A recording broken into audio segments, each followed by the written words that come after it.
Fique agora com uma palavra de Deus para abençoar sua vida.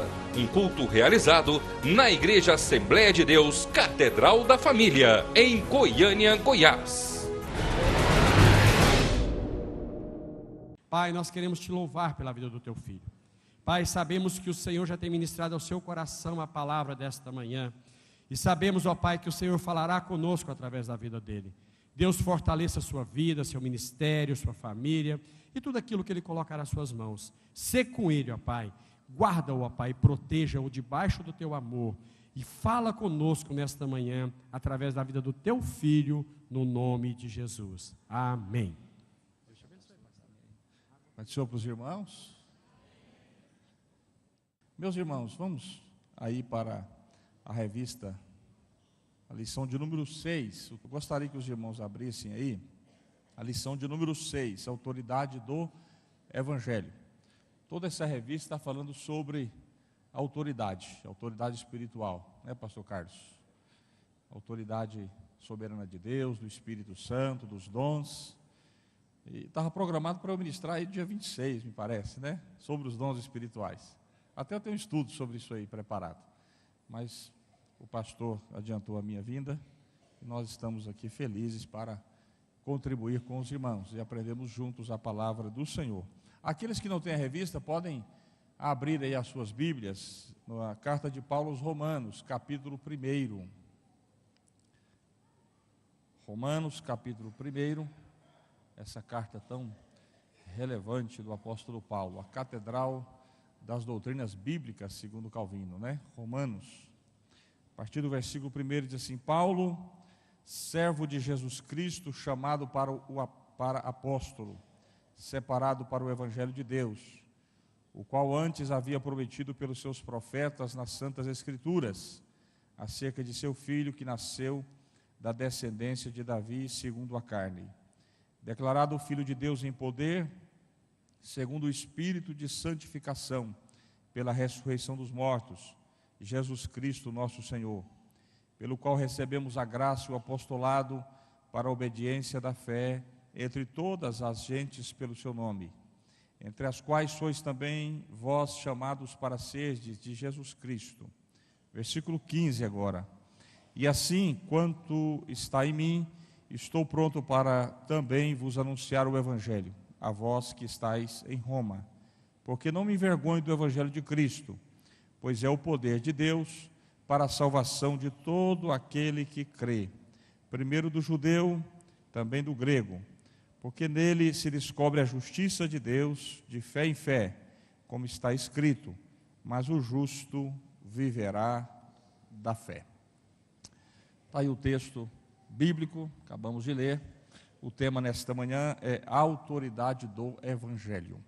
Meus irmãos, há uns anos atrás eu tinha um sonho no meu coração.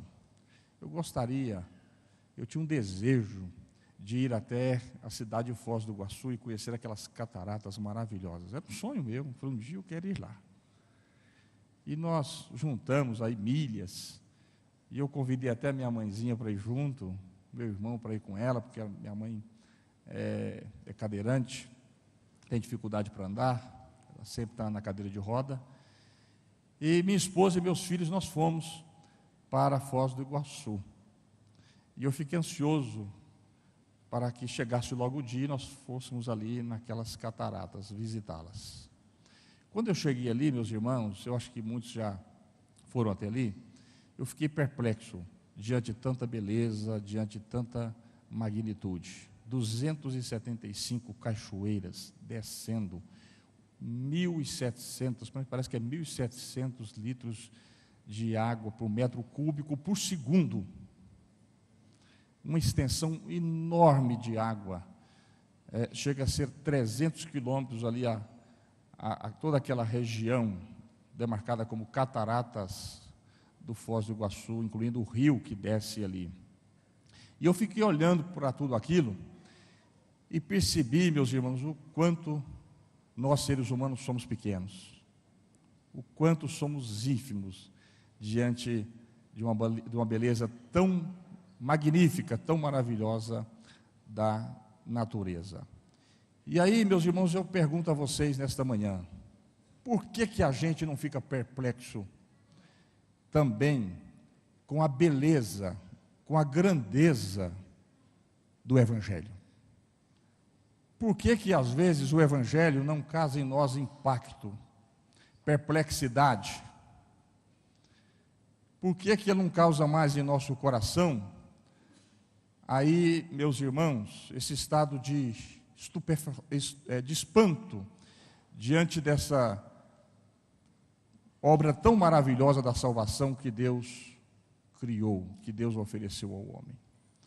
Às vezes nós ficamos preocupados com coisas tão comezinhas da nossa vida, como, não lavei o carro hoje, não passei naquele lugar que eu deveria ter passado, não resolvi aquele problema ontem, e esquecemos desta obra tão gloriosa que Deus fez para nos salvar, para nos resgatar, para nos dar esperança, que é a obra da salvação através do Evangelho do nosso Deus. Na verdade, o Evangelho tinha que causar espanto à nossa vida, tinha que causar perplexidade. Nós olhamos para a história da salvação, vemos ali por onde o homem passou, a queda, a criação, a queda, a redenção, que é a história mais magnífica do mundo, da história humana, a consumação, e tudo isso causar espanto ao nosso coração, deixar-nos absurdados e começarmos a glorificar a Deus por tudo aquilo que Ele fez para nos resgatar, para nos salvar. O que a gente fica, às vezes, meus irmãos, assim preocupados, é que a história do Evangelho, a história da salvação, ela não está mais causando perplexidade na vida dos cristãos. Talvez seja por causa da nossa natureza caída, do nosso pecado, da nossa tendência para buscar outras coisas que nós achamos mais relevantes, quando na verdade não são. Porque se nós olharmos para a história da salvação, para o Evangelho, com certeza nós temos razões sobejas todos os dias para dobrarmos os nossos joelhos, pelo menos aí umas 3 vezes ao dia, como fazem os muçulmanos, e falarmos: Deus, muito obrigado por tudo aquilo que o Senhor fez por mim. Muito obrigado por tudo aquilo que o Senhor fez por nós. Muito obrigado pela morte de Jesus na cruz do Calvário. Muito obrigado pelo Evangelho. A palavra Evangelho significa boas novas, boa notícia. Era muito comum na antiguidade aqueles cavaleiros que conduziam notícias aí novas, chegarem nos lugares e dizerem: olha, eu tenho um Evangelho para vocês, eu tenho boas novas para comunicar a vocês. E aí nós tomamos essa palavra Evangelho do grego para expressar a boa notícia que Deus tem para todos os seres humanos. E que boa notícia é esta? A notícia maravilhosa que Deus tem para nós é que através do seu Filho Jesus, Ele nos resgatou do pecado, Ele nos comprou, Ele nos redimiu, Ele nos trouxe de volta para o seu seio, para o seu colo, para os seus braços. E não tem, meus irmãos, uma notícia mais alvissareira, mais maravilhosa, mais gloriosa na terra do que esta, porque todos nós estamos condenados ao inferno, fadados à derrocada final, à perdição. Mas a notícia gloriosa ressoou do céu. Deus disse: está aí o meu filho, o meu unigênito, para descer aí, sofrer no vosso lugar, ser o representante de vocês, obedecer toda a lei no lugar de vocês, para que a obediência dele seja a obediência de todos vocês, e para que vocês sejam aceitos por mim. Que é uma notícia mais maravilhosa do que essa, meus irmãos? Nós não temos. Não temos. Não existe uma notícia mais maravilhosa do que essa. Por isso, a autoridade do Evangelho.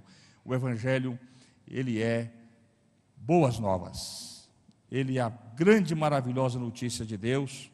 E o primeiro tópico da nossa lição vai nos falar sobre a boa nova da verdade.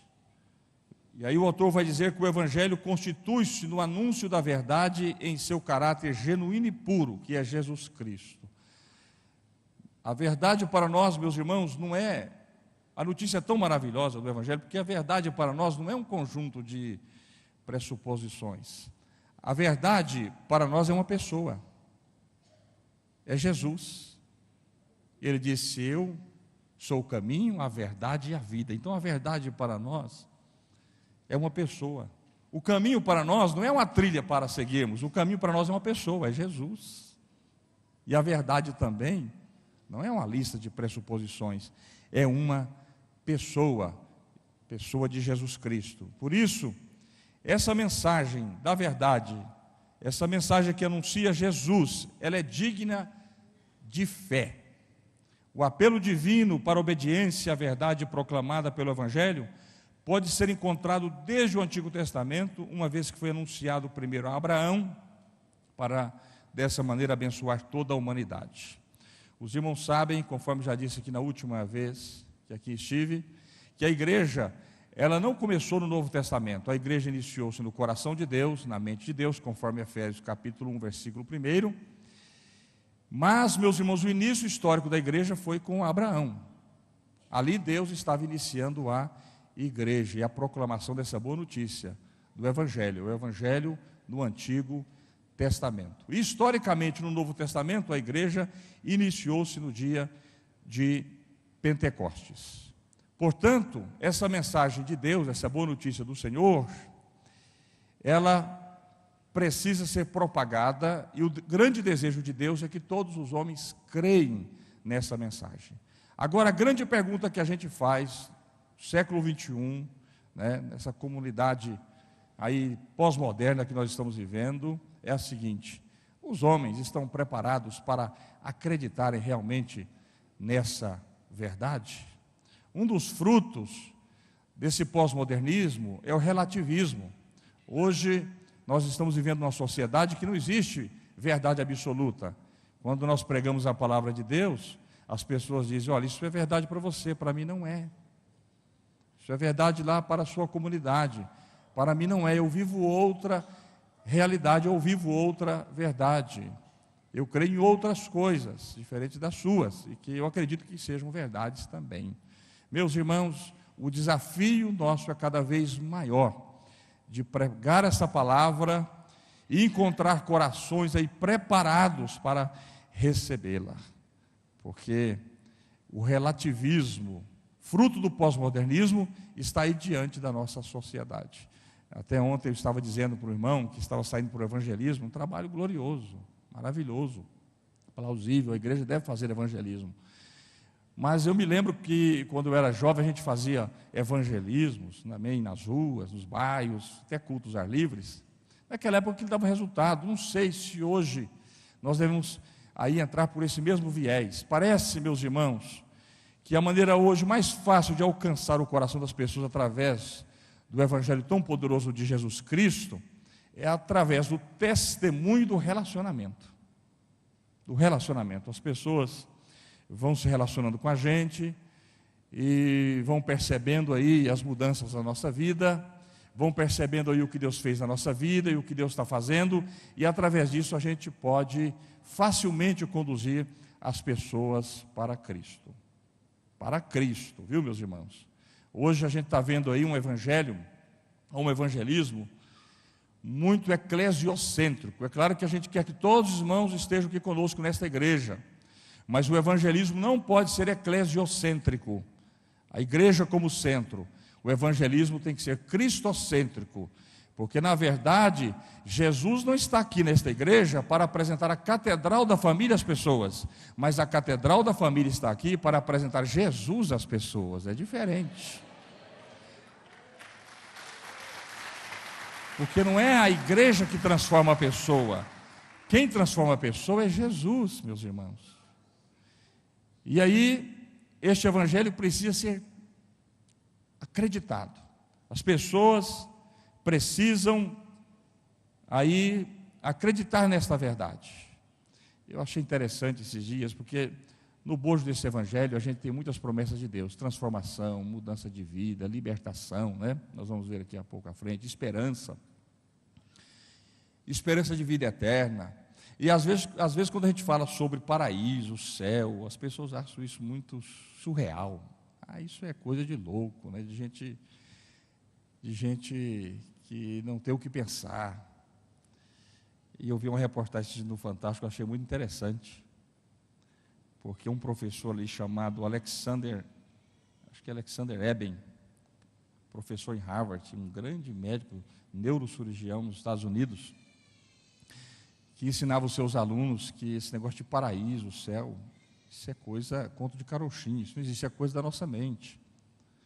Até que no dia 10 de novembro de 2008, ele começou a sofrer uma forte dor de cabeça, e ele foi conduzido às pressas para o hospital, e descobriu que ele foi acometido de uma meningite terrível, e os médicos disseram logo para os seus parentes: olha, ele não tem muita chance para sobreviver. Ele, internado naquele hospital, entrou em coma, e ele ficou 7 dias em coma. Meus irmãos, eu estou falando de um doutor, professor em Harvard, neurocirurgião nos Estados Unidos, em coma. E nesse período em que ele estava em coma, a sua alma foi até o paraíso. Antes, ele que passou por um lugar sujo, lamacento, fétido. Depois, ele chegou até a um lugar maravilhoso, que ele designou como paraíso, cheio de flores, de folhas lindas e verdinhas, borboletas voando, pessoas vestidas de modo simples, mas limpinhas, rejuvenescidas. E quando ele voltou do coma após 7 dias, ele voltou cheio de fé nesse evangelho, dizendo o seguinte: o paraíso existe, a vida após a morte existe. Que coisa tremenda e maravilhosa, meus irmãos, aconteceu na vida daquele homem. Interessante que a descrição que ele fez do paraíso foi muito semelhante à que o irmão Cícero fez, sendo arrebatado até o ano passado. Ele disse: olha, eu vi pessoas bem vestidas, simplesinhas, vestidas de modo simples, mas limpinhas e rejuvenescidas. A mesma descrição do pastor Cícero esse médico fez. Ele foi ao paraíso. Por isso, nesta manhã eu estou aqui para te dizer: este evangelho é poderoso, você não precisa ter vergonha dele, nem de pregar essas mensagens que parecem tão surreais, fantasmagóricas, como alguns dizem, porque o evangelho de Jesus, ele é a verdade de Deus. Você pode anunciá-lo, porque é promessas de Deus que estão aí, meus irmãos, imbuídas em toda esta mensagem tremenda, e todas elas são verdadeiras. Amém? Esta mensagem, além de ser digna de fé, ela é libertadora. Quantas pessoas você já encontrou aí na caminhada e que você pensou o seguinte: puxa vida, eu nunca imaginava que essa pessoa ia se converter. Dentro da igreja, meu Deus, como é que ela se converteu? Né? Tão cheio de cultura e tudo mais. Fez igual aquele aluno, né? Aquele aluno que tinha uma professora que não era crente, e ele era crente, sempre estava na igreja. Ele viajou num determinado período, depois voltou, ele encontrou a professora dentro da igreja. E o pastor daquele aluno era muito simples, ele cometia sérios erros gramaticais na sua pregação, e ele ficou impressionado com a professora dentro daquela igreja. E disse: mas professora, a senhora está aqui na igreja? Ele falou: estou, converti, me aceitei Jesus. Mas que dia? O dia que o pastor pregou. Ele falou: meu Deus do céu, o dia que o pastor pregou? Foi, o dia que ele pregou. Mas professor, ele fala tudo errado. Ela disse: olha, ele fala errado lá em cima, mas quando as palavras chegam ao meu coração, aos meus ouvidos, chega do jeitinho que eu preciso ouvir. Eu me converti. E ela estava liberta dentro da igreja, porque o evangelho de Jesus é poderoso para libertar, meus irmãos, qualquer pessoa em todos os lugares, sejam eles os mais remotos da terra. O evangelho é poderoso para transformar. Eu fico imaginando Paulo, pregou por tantos lugares, né? Ele passou naquelas metrópoles ali à margem do Mar Egeu, ali estabeleceu igrejas naquelas principais cidades, passou no berço da filosofia, pregou ali um sermão tremendo, Atos capítulo 17, Paulo chega a ser levado para o Areópago, e não era qualquer um que pregava no Areópago. Para se pregar no Areópago tinha que falar no mínimo 2 horas, quem não falasse 2 horas era ridicularizado. E aí eu não fico só preocupado, assim, assustado, impressionado com com a capacidade retórica de Paulo, mas com a capacidade literária de Lucas, que pega uma mensagem de 2 horas e condensa ele ou ela e coloca num capítulo da Bíblia. Interessante que Paulo, ele prega ali sem abrir a Bíblia, porque está diante dele um público que não conhecia o Deus dos judeus, nem o Deus dos cristãos. Paulo prega por todos aqueles lugares, e prega também na prisão, a ponto de, na sua última carta, quando ele escreve a Timóteo, diz: olha, os da casa de César o saúdam. Até na prisão ele não parava de pregar.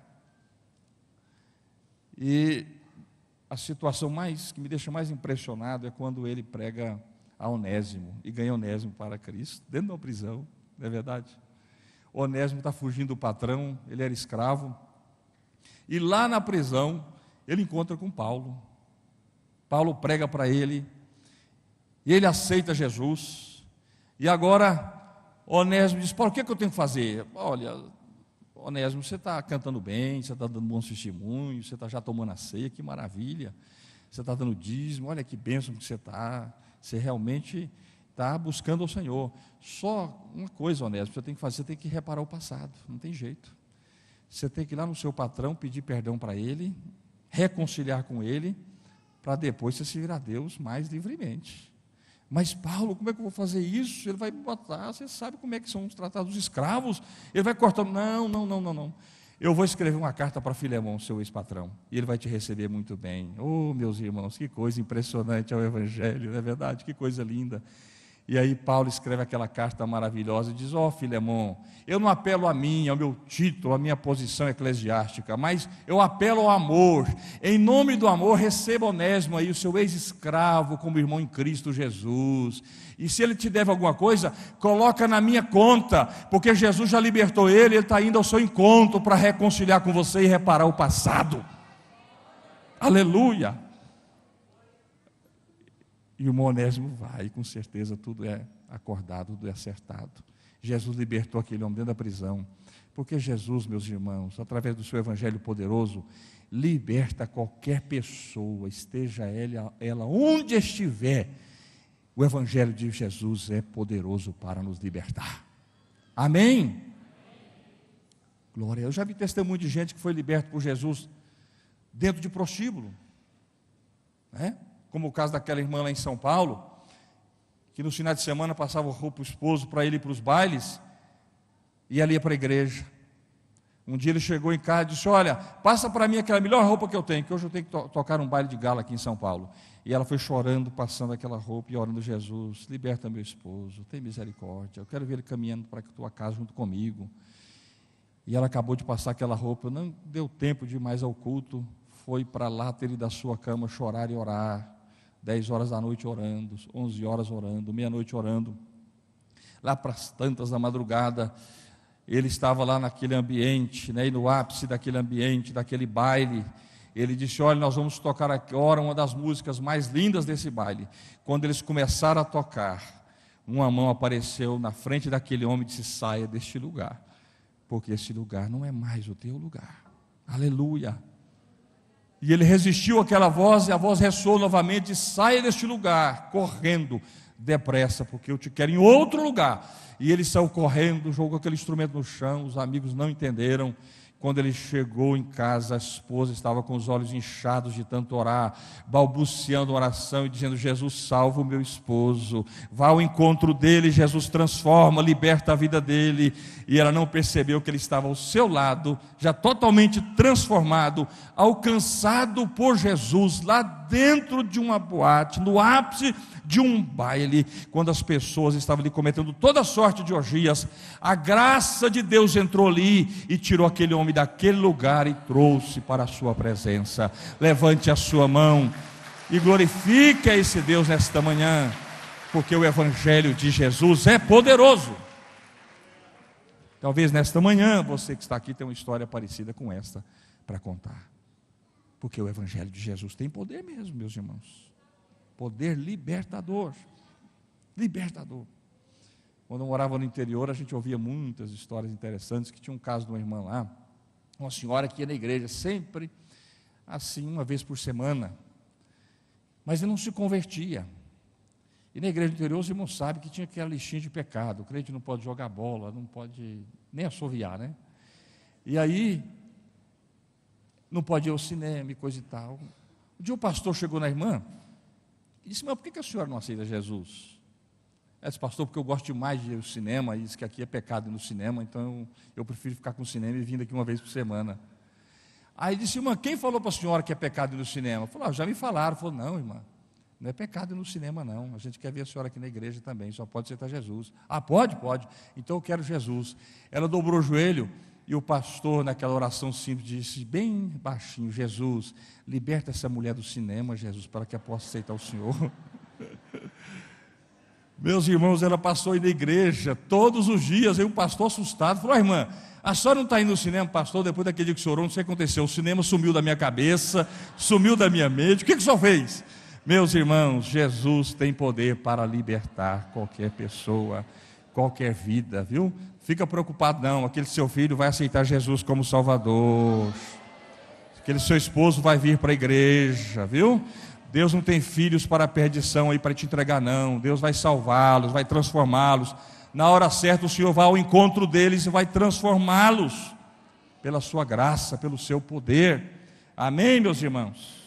Nós vamos todos encontrar no céu, em nome de Jesus.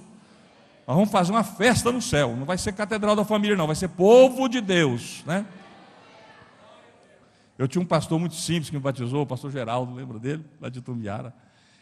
Tinha um Geraldo França, tinha um camarada que tinha um bar na frente lá da igreja e perguntava: pastor Geraldo, só a Assembleia de Deus vai para o céu? Ele disse: só a Assembleia de Deus. Mas por quê? Porque a Assembleia do diabo não entra lá, meu filho, é só de Deus. Então, meus irmãos, vai ser a Assembleia dos Santos, a congregação dos justos, o povo salvo, comprado, lavado pelo sangue poderoso de Jesus, transformado pelo seu Evangelho. Levante a sua mão e exalte ao Senhor nesta manhã. Aleluia! Meus irmãos, esse Evangelho, além de ser digno de fé, libertador, ele também produz esperança. O Evangelho tem poder para trazer esperança. E de sua mensagem não devemos apartar jamais. Eu fico pensando, acho que tem até um livro aí, O Ateu Diante da Morte. Você imagina um ateu diante da morte? Que é uma coisa mais deprimente do que essa? Que coisa horrível.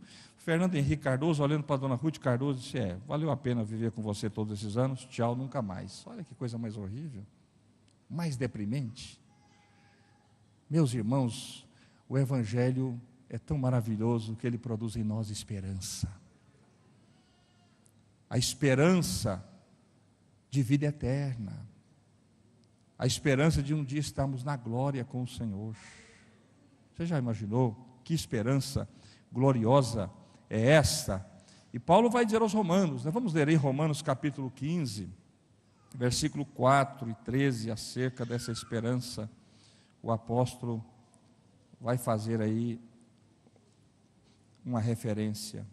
Pois tudo quanto outrora foi escrito para o nosso ensino, foi escrito, a fim de que pela paciência e pela consolação das Escrituras, tenhamos esperança. Olha aí, tudo que foi escrito no Antigo Testamento foi registrado, segundo o apóstolo Paulo, para provocar em nós esperança, trazer consolação.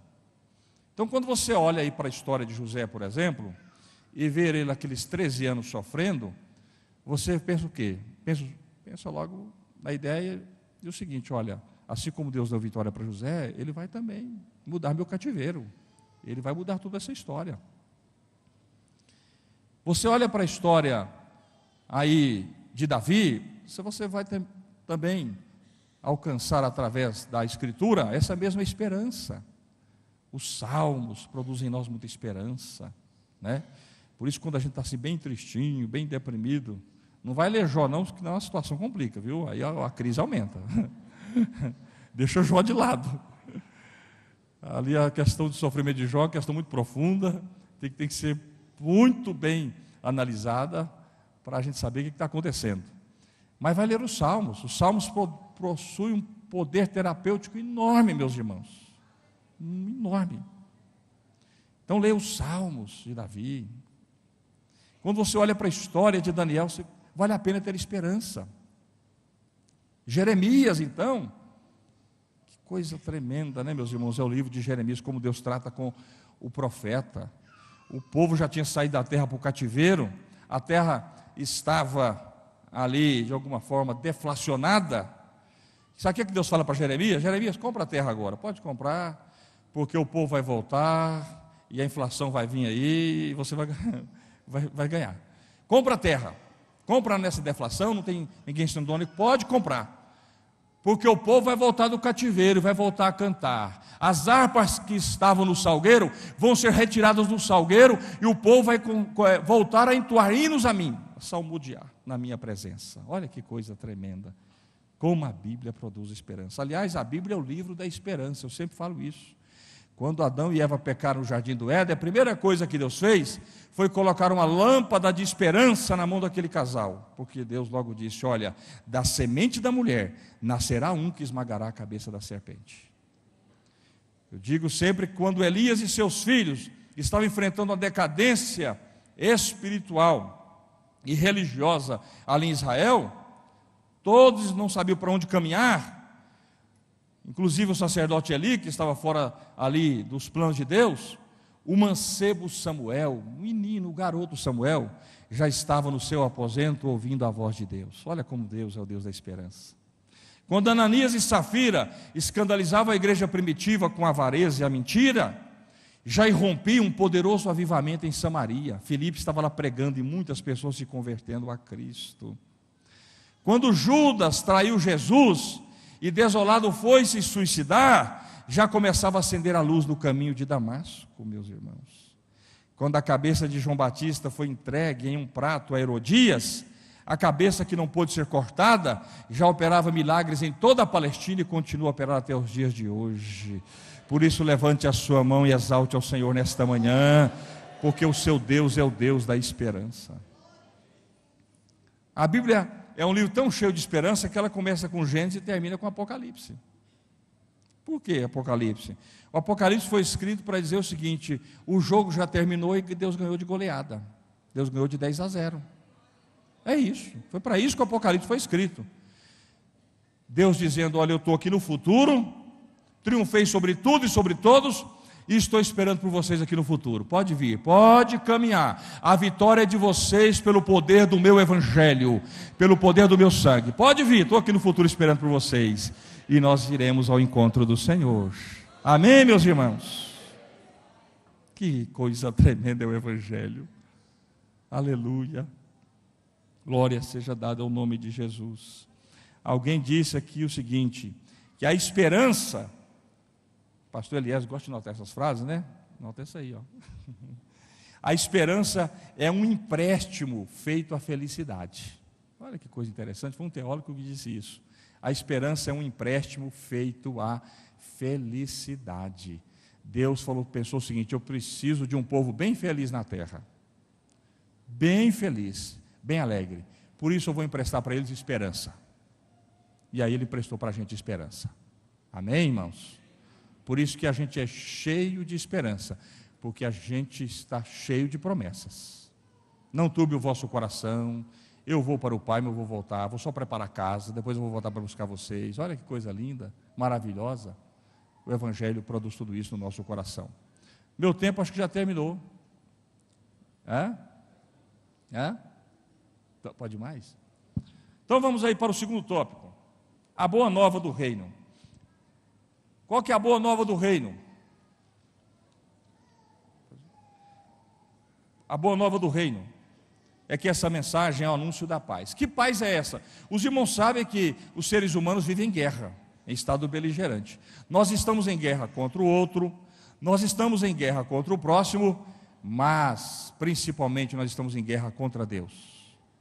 Nós estamos em guerra contra Deus. A Bíblia diz que não há ninguém que busque a Deus. Os irmãos sabem que todos nós estamos aqui porque Deus foi lá e nos buscou, viu? Aí você vai dizer, mas eu tive vontade. Mas até essa vontade que surgiu no seu coração foi criada por Deus. Você sabia disso?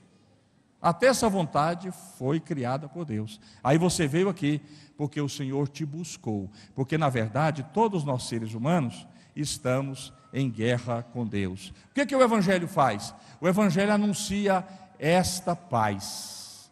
Que paz é essa? Ela veio através de quê? Através do sangue de Jesus Cristo. É isso que a Bíblia nos diz.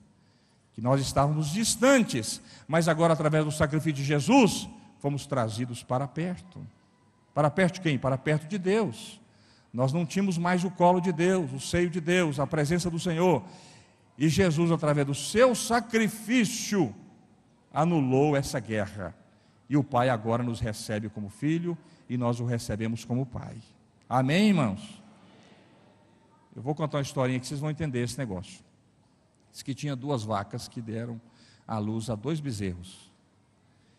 E uma daquelas vacas morreu. E o bezerrinho ficou órfão. E o bezerro daquela vaca que estava lá, que tinha dado cria, também morreu. Agora tinha um bezerrinho órfão e uma vaca sem bezerro. E o bezerrinho precisava do leite. E o vaqueiro ali, os criadores tentaram colocar aquele bezerrinho naquela vaca que não era a mãe dele. E a vaca não aceitou. Não aceitou. Ela percebeu através do cheiro, os irmãos sabem que os animais são muito sensíveis a isso, que aquele bezerro não era o dela. O que eles pensaram? Tiveram uma ideia brilhante. Nós vamos pegar lá a pele do bezerrinho morto e colocar sobre esse bezerro. E eles foram lá e cortaram aquela pele, tiraram a pele, e colocou aquela pele sobre aquele bezerrinho e trouxe ele à vaca. Quando ela cheirou aquela pele, ela imaginou, este é o meu bezerro, e ela deu de mamar, então, aquele filhote. Meus irmãos, foi isso que aconteceu conosco. O Pai colocou sobre nós o sangue de Jesus Cristo, viu? E aí o Pai vem e cheira a gente, assim, não, o sangue está aí, o cheiro é do Filho, eu recebo eles como filhos também. Aleluia! Você pode exaltar ao Senhor nesta manhã. Então essa é a mensagem do Evangelho, é o anúncio da paz, mensagem de justiça, e depois a gente vai discorrer isso em outro momento. Deus abençoe os irmãos, o tempo terminou, vamos orar agradecendo a Deus pelo poder do Evangelho. Baixa a sua cabeça ou feche os seus olhos, do jeito que vocês estão em pé, vamos em pé então, já que alguns irmãos ficaram em pé, vamos agradecer ao Senhor aí pelo poder do Evangelho transformador de Jesus Cristo. Aleluia. Glória a Deus, glória a Jesus, glória a Deus, glória a Deus. O Evangelho transformou sua vida? Transformou seu modo de pensar? Transformou, aleluia. Então vamos agradecer ao Jesus pelo poder do Evangelho. Feche os seus olhos, vamos agradecer. Senhor Jesus, nós te louvamos pela boa notícia que o Senhor nos deu, pelo sacrifício do Senhor, e pela notícia que veio através de todo o sacrifício do Senhor. Jesus, muito obrigado, meu Deus, porque nós não tínhamos esperança, estávamos destinados à destruição, à perdição, mas o Senhor Jesus nos resgatou, o Senhor transformou a nossa vida, nos libertou, encheu nosso coração de esperança, uma viva esperança, como diz a tua palavra, e nós te louvamos, meu Deus querido, por tudo isso que o Senhor tem feito em nós e por nós. Nós oramos a ti, meu Pai, em nome de Jesus, e te agradecemos. Amém e amém. Deus abençoe os irmãos. Participe da programação da Igreja Catedral da Família. De segunda a sexta-feira, às 6:30 da manhã, oração de Davi.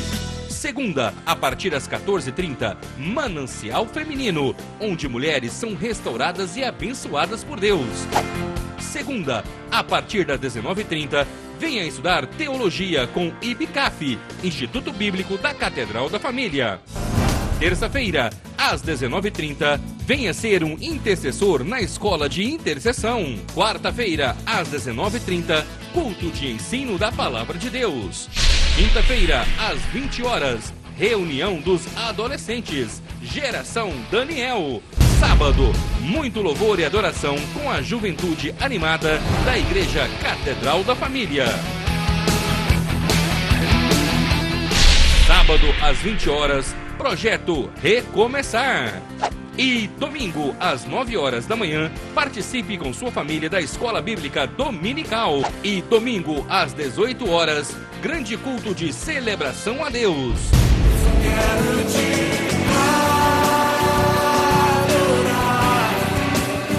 A Igreja Catedral da Família disponibiliza ainda para você cursos para edificar a sua vida. MMI, Casados para Sempre. CRAU, cursos para finanças. Educando filhos à maneira de Deus. Alcançando o coração do seu adolescente. Veredas Antigas. ONI, curso para noivos. De domingo a domingo, uma programação recheada de muita alegria, unção e bênçãos de Deus. Informações 3281-4918 ou acesse o site www.catedraldafamilia.com.br.